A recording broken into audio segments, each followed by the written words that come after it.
4 নম্বর word পরিশ্রমী নেতা তাকে করোনা দেওয়ার জন্য ফিকিবার চেষ্টা করেছেন আমাদের সেই 4 নম্বর ওয়ার্ডের সাংগঠনিক সম্পাদক নিখিলকে। তাই আমি আপনাদেরকে অনুরোধ করছি, দলের প্রতি যদি আপনাদের মায়া থাকে, দলের প্রতি যদি আপনাদের চেইন অফ কমান্ড থাকে, আপনারা যদি দলকে ভালোবাসেন, তাহলে এই অন্যায়ের প্রতিবাদ থেকে প্রতিবাদের ধরে রূপান্তরিত করবেন। এই প্রতিবাদটুকু হবে সুশৃঙ্খল, আমাদের এই প্রতিবাদ হবে সুশৃঙ্খল।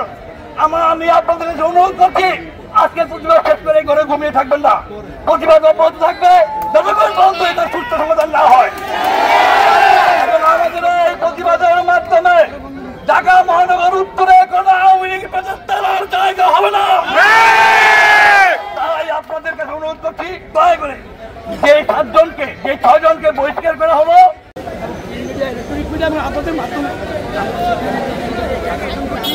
আমরা আগামী আমাদের ভারতের প্রতি আমি দৃষ্টি আকর্ষণ করছি। আমরা আগামীকাল ইফতার পর্যন্ত আমরা দেখব, যদি ইফতারের পর্যন্ত আমিনুল নিঃশর্ত ক্ষমাতে এই তৃণমূল নেতা কর্মীদের বহিষ্কার না করে